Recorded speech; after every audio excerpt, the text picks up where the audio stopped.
I think the most important song I've recorded is Save One More for Jesus.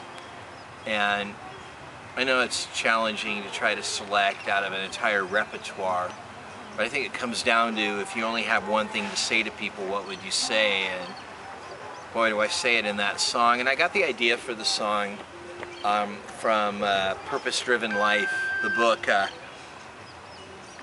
There's an account at the end of it of a gentleman on his deathbed saying, I can't, I've got to go save one more for Jesus. And I said, that's amazing. Even at the end of his life, when we're supposed to be hanging on for life because we're afraid of the afterlife and afraid of the unknown, he's worrying about saving souls. And I really wanted that to be my legacy. And so I wrote the song for Itch.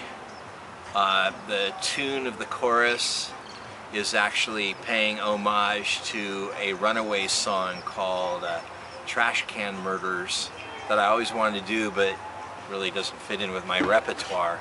But I sure love the song off the Waiting for the Night record. And I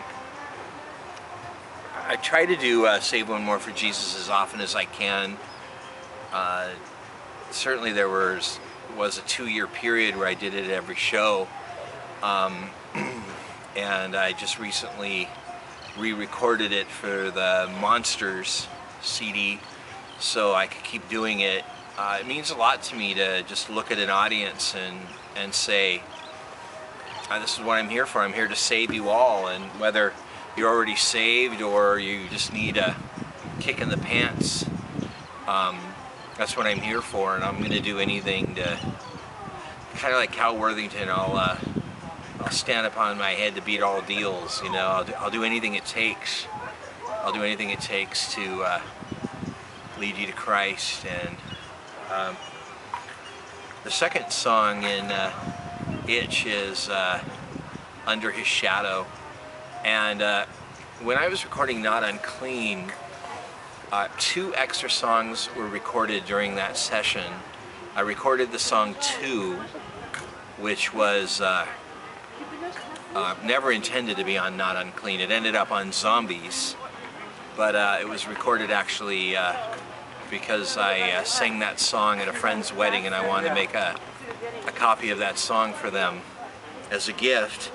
And then after the record was recorded, after Not Unclean was recorded, we worked 1 more week before we took a break, and we recorded Under His Shadow. And I think that's where I came up with the concept for the sound of Itch altogether. That's where we got our creepy choir sound and that Gregorian chant thing going on in the background. That's where we got our string sound for the record. And Under His Shadow was a worship song that I'd written for my church in California.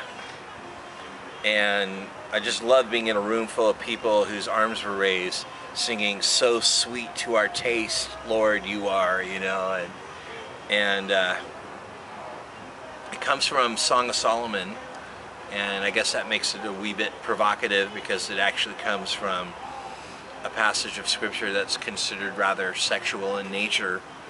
But I'm in love with Jesus, and I'm shameless about it, and I love the words of his.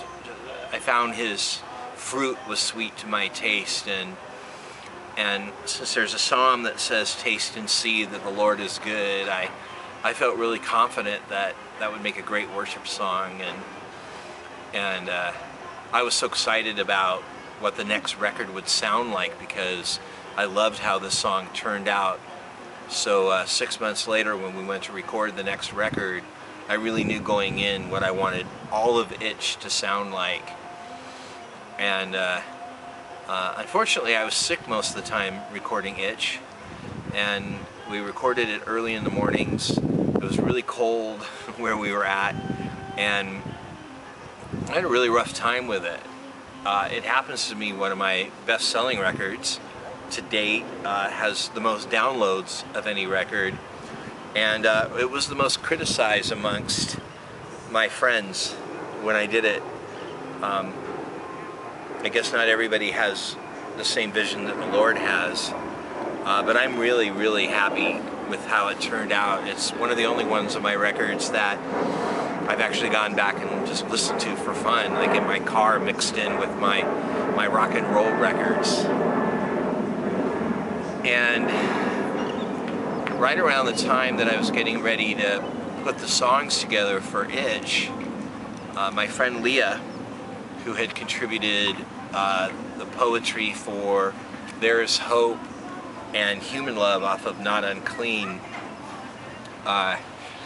she had given me lyrics that she had written, poetry that she had written, and you know, she wrote, "Please renew my strength, give me peace, let me soar like an eagle in the clear blue sky." And I was like, you know, I would never, ever write something like that. I would never, ever write something like that. And I got my Casio out and I picked a drum beat, and I just sat there over and over and over again with those words. And I was like, please renew my strength, please give me peace.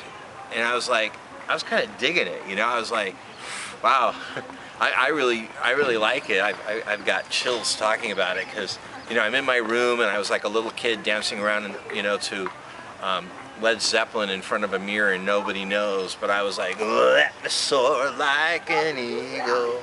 And I was like, you know, this is really empowering, and my stuff's empowering in its own way, but this really was lift the whole room at one time, and I just saw concert potential. And when I came up with the Bowie-esque "I'm tired and lonely, I failed you yet again," and I was like, oh, this is great. This is great. I love the song. Clear Blue Sky is, if I didn't write it myself, I would say it was the best damn song I ever heard. But what's so exciting for me with it, aside from the fact that I've done it so often in concert and people have always responded well to it, is halfway through the song, the entire song changes. All the instruments on the song change, and when I start reciting the psalm, you know, where I say, Lord, how they increase that trouble me, everything changes. All the instrumentation changes, the drums change, and the song really sounds like one of my all-time favorite Bowie songs, Golden Years. And the recording, every aspect of it, I absolutely love. And when we were in the studio, we had to record it one way and then remove everything piece by piece and replace it with completely different instrumentation and edit it, and it's a seamless edit. And I also pay homage in that song to a Maria McKee song, Wheels. If anyone ever listens to that song, there's a backup vocal in the song that I pay homage to, and it felt really good. It's one of my most upbeat songs and happy songs, and I didn't know that my ministry was going to get so dark. So to fall back on Clear Blue Sky, I'm really glad it's there. To fall back on Save One More for Jesus, I'm really glad it's there, because you can only really say those things once. And I'm just glad that at night when I go to bed, I feel like I said them really effectively. I never say this enough. I'm so grateful for Weston and Weston Burnside, who recorded my first few records with me, for helping me put everything together my way without ever arguing with me about how it should sound, but accepting my plan and my path, and for Leah for giving me these amazing poems. What's funny about Leah in Clear Blue Sky is she hated it when she heard it. She thought I did a terrible job with her words, and she didn't like it. She was really disappointed, and, well, neener. I'm always right.